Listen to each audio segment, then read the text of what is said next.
Si Anton ay isang graveyard shift cashier sa isang sikat na 24/7 convenience store sa kabaan ng isang madilim na highway sa Bulacan.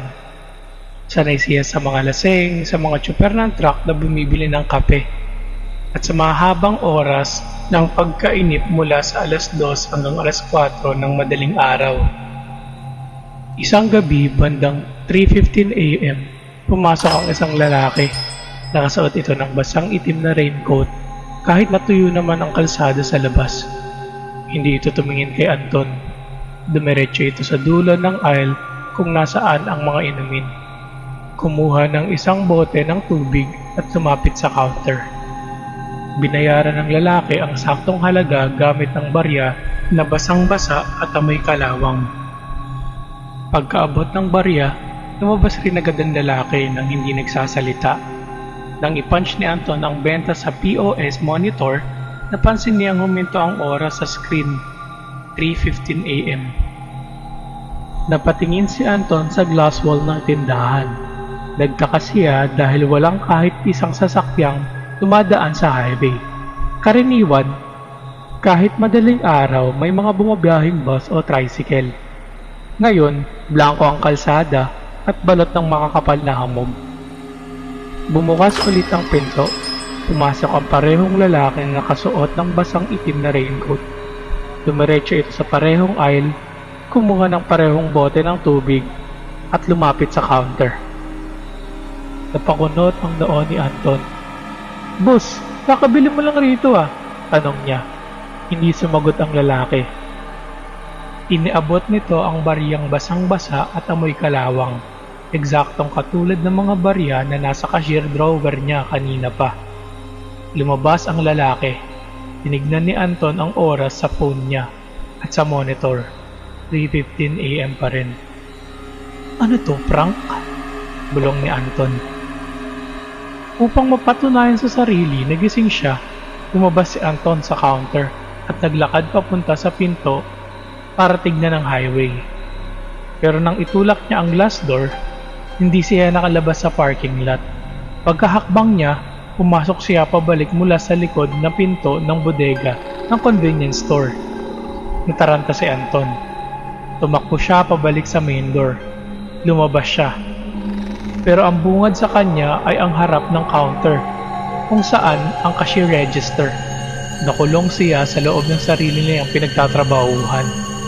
Ang buong store ay naging isang walang katapusang loop. Pumasok na naman ang lalaki. Naka-raincoat. Pero sa pagkakataong ito, hindi lang siya nag-iisa. Sa likod niya, may 5 pang magkakaibang mga tao na pumasok. Isang babaeng duguan ang uniforme, isang matandang may dalang sirang payong, at 3 kabataan na namumutla ang muka. Lahat sila ay basang-basa kahit wala namang ulan. Sabay-sabay silang pumila sa tapat ng counter ni Anton. Lahat sila ay may hawak na tig-iisang bote ng tubig at may mga baryang amoy kalawang. Narealize ni Anton kung bakit walang dumadaang sasakyan sa labas.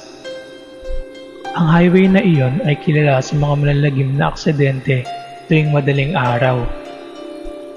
At ang convenience store na pinapasukan niya ay hindi na totoong convenience store sa mundo ng mga buhay. Isa na itong hantungan ng mga hindi matahimik na kaluluwa. Dahan-dahang humarap ang lalaking naka-raincoat kay Anton. Sa unang pagkakataon, iniangat niya ang kanyang ulo. Walang laman ang mukha nito kundi isang malaking hiwa kung nasa ng mga basang barya na unti-unting iniluluwa ng kanyang bibig. Eksaktong alas 6 ng umaga, dumating ang kapalit ni Anton para sa morning shift. Nagtaka ang kasama niya dahil bukas ang tindahan. Maayos sa mga paninda pero walang tao sa counter. Nang i-check niya ang sales report sa computer, may isang kakaibang glitch. Walang naitalang benta sa buong magdamag maliban sa isang transaction na paulit-ulit na na-punch ng libu-libong beses sa system. Lahat ay rehistrado sa isang eksaktong oras na 3:15 AM. Si Anton ay hindi na nakitang muli, pero tuwing sasapit ang alas 3 ng madaling araw, ang mga driver na dumadaan sa highway na iyon ay may nakikita na isang kahera sa loob ng store na walang tigil na nagpa-punch ng mga paninda.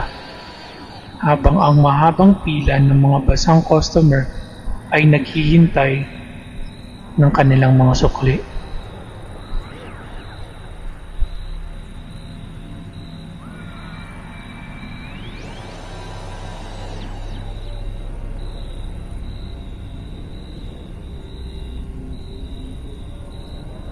Para naman po sa ating shoutout segment, binabati ko po si Kenneth De La Peña ng MFE 4B. Yan, magpo 4th year na kasi kami. At si Harold G. Quero and si Robbie Magayon and Lawrence Guevara. Yan po, mga tropa ko po sila sa aking school, Bulacan State University. At sinashoutout ko na rin po ulit si Maring Bell. Yan, anniversary namin ngayon. And sa mga bagong followers po natin at ating mga subscribers, maraming salamat po sa inyong pakikinig as always. And sa mga bago po palang mga tagapakinig natin, sana po magustuhan ninyo ang ating mga nilalabas na mga stories and palambing na rin po ng subscribe sa inyo. Yun lang po and salamat.